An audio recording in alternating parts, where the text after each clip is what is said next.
کپڑے بھی اتار پھینکے اور کھانا کھانا بھی چھوڑ دیا، کسی نے ترک کلام، کسی نے ازدواجی زندگی ترک کر دی، کسی نے غار و کوہ کو جا کے اختیار کر لیا اور کہا کہ میں اس سے اللہ کا قرب حاصل کروں گا، کسی نے 1.25 من لوہا پہن لیا کہ اس مشقت سے میں اپنے نفس کو مار رہا ہوں اور میں اللہ کو اس طرح راضی کر لوں گا۔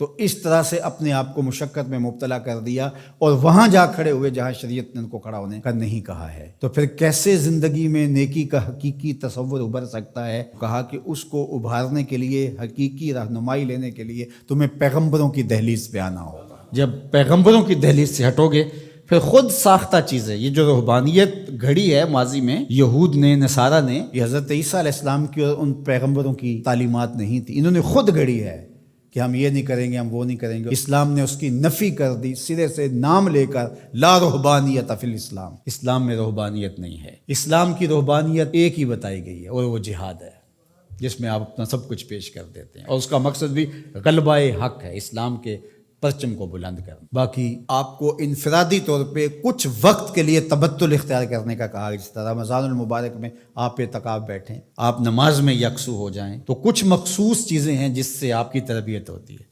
لیکن یہ بالکل آپ ترک دنیا کر دیں تو ہمارا اسلام، ہمارا دین اس کی نفی کرتا ہے۔ اس لیے انبیاء علیہ السلام کے ساتھ اپنے آپ کو جوڑنا اور کامل اتباع پیغمبروں کی اختیار کرنا، یہ قوموں کو منظم کرتا ہے۔ اس لیے ہمارے لیے ہمارے آقا و مولا حضور ختم المرتبت صلی اللہ علیہ وآلہ وسلم کی سنت سے ہی نیکی کا حقیقی تصور پیدا ہو سکتا ہے۔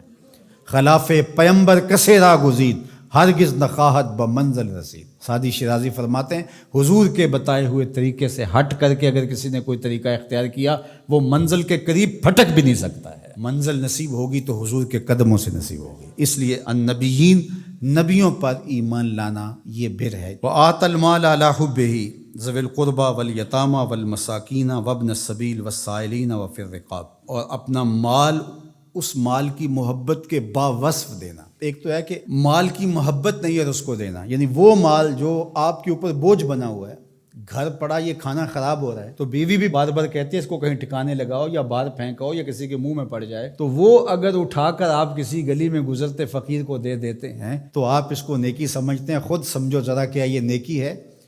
تم تو اپنے سر سے بوجھ اتارا ہے، دینا کون سا ہے؟ وَآتَ الْمَالَ عَلَى حُبِّهِ، مال کی محبت آپ کے اس کو جدا کرنے کو جی نہ چاہے، لیکن اللہ کی محبت میں پھر بھی اس کو جدا کر دو۔ اس مال کی محبت ہو تمہارے اندر، اللہ اکبر، یہ ہے نیکی۔ اللہ تعالیٰ نے ارشاد فرمایا، یہ 4 پارے کا ابتدائیہ ہے، لن تنالوا البر حتی تنفقوا مما تحبون۔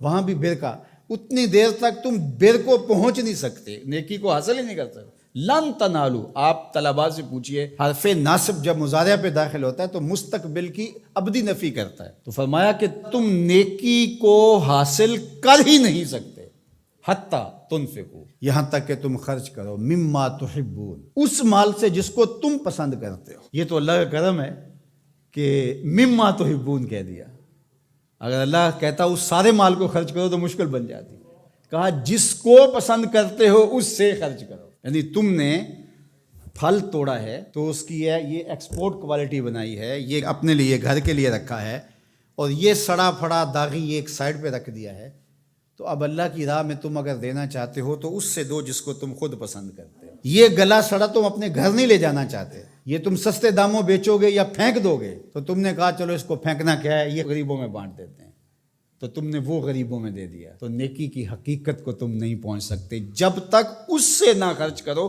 جو تم خود پسند کرتے، مما تحبون، جس کو تم خود پسند کرتے۔